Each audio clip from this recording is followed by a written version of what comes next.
you're sick and you just got cut, or you just getting ready to cut someone else. And we needed that hospital. So all these people had a brainstorm.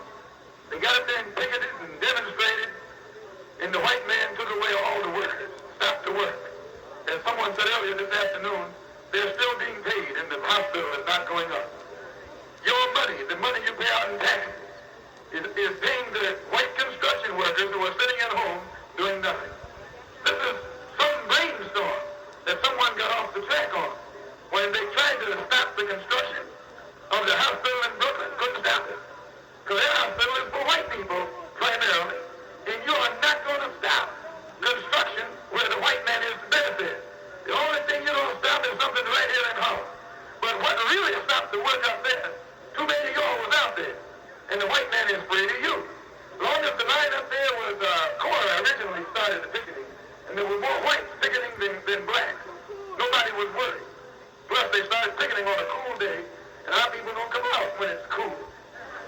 It was on a Wednesday, I think, and it was cool. And then on a Thursday, everybody came out there. They weren't demonstrating, but they came out there as spectators. And when all these black people, as spectators, began to stand there and watch, they were afraid. Because they knew that with the picketers picketing, any little thing could happen. And even though you don't want to integrate, if the white man started beating some integrationist heads across the street, you couldn't stand there and watch it. Your nature wouldn't let you do it. And this is what would make you explode. He knows that. So he stopped the building of the hospital, but they have not been successful in bringing a halt to any other construction in the city of New York outside of Holland. So if they really meant good, they could have stopped that building over there in Brooklyn. That you can bring a halt. So all the construction in New York City, if those preachers are really for real, all they got to do is take all their congregation and take them down to Times Square. Tie it up. Now, I'm not talking Muslims are going to do this, but go and do something. And don't care what it costs. Don't care what the penalty or the price is. When you know you're right, you're right. And if you're not willing to go all the way, don't even start. Get on out of the line. Get on out of the battle. And that's another reason why we don't picket with. As Reverend said, we're not nonviolent. We have demonstrated. We pull a demonstration. But when we demonstrate, if you ever see us fall out in a demonstration, we are ready to die, or we're ready to see that someone else dies. I don't mean no turn the other cheek.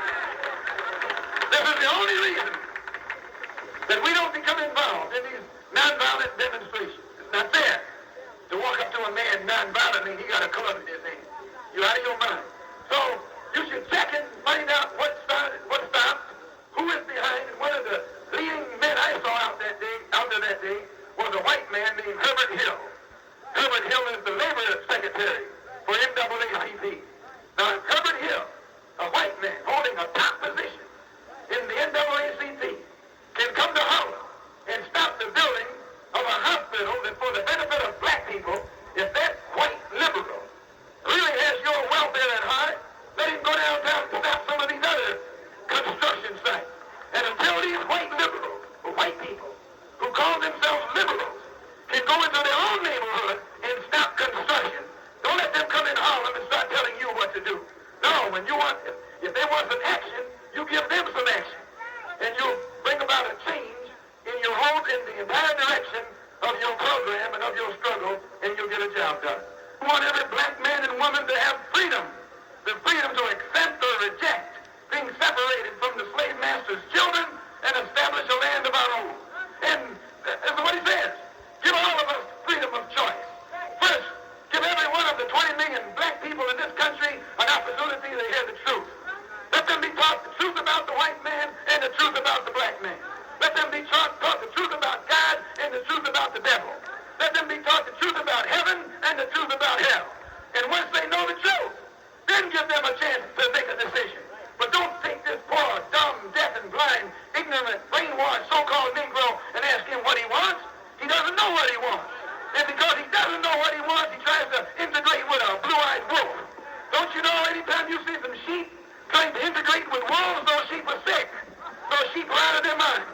a sheep got more chance with a wolf than you got integrated with a white man. Why, a wolf can't be as hard on a sheep as the white man has been on you here in America.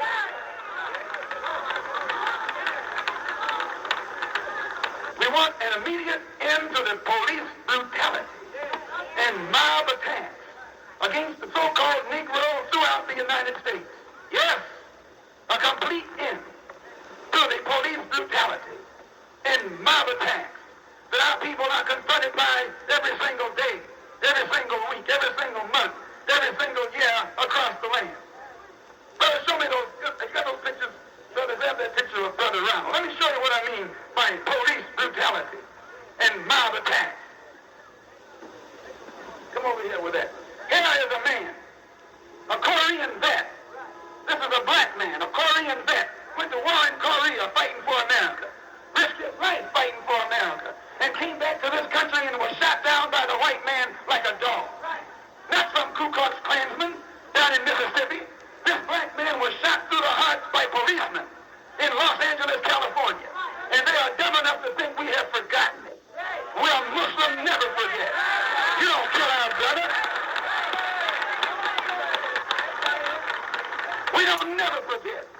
You don't shoot one of us and then grin in our face. You don't shoot one of us and then shake our hands and think we forget it. No, we never forget. We'll never forget. Someone has to pay. Somewhere, somehow, someone has to pay. When a snake bites your children, you don't go and look for the snake that has blood on his jaws. Any old snake will do. Any old snake will do. They shot him through the heart. And as he lay dying on the sidewalk, they beat that hole in his head with police clubs. Not in Mississippi, but in Los Angeles, California. Not in the South, right there in the North, in the West. Here it shows men, black men, laid all over the sidewalk, shot down by police bullets. Not men who were guilty of some crime, not men who were drunk, not men who attacked anyone, but they shot their way into our mosques. Shot their way into our religious sanctuary and got the audacity to walk around here talking about this is a country based upon the principles of freedom of religion and freedom of worship and freedom of speech. This country is based upon nothing but hypocrisy and is based upon nothing but the right of white people to mutilate and shoot down black people. This is the brutality that we're talking about. This is the crime that we're talking about. And you say we teach hate. What kind of hate are we teaching? We're telling you what happens to black people. And this man didn't get shot down because he was a Muslim. They didn't ask him what his religion was. They saw that he was black and they began to fire point blank. And then when they went to court, these Gestapo, they were the criminals. They didn't go to court. They charged him. He's a dead man. And they charged him with a crime. These Negroes here shot down were charged with a crime. And you haven't heard anybody open their mouth about it. You wonder why you having trouble in this country. You having trouble because the devil is on the rampage. A blue-eyed devil is on the rampage.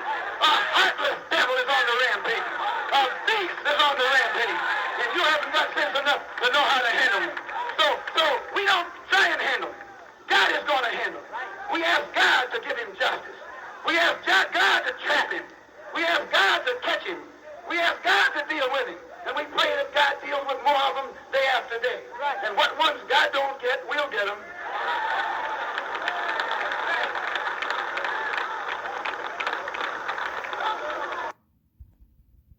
Thank you so much for watching. We hope you enjoyed the video.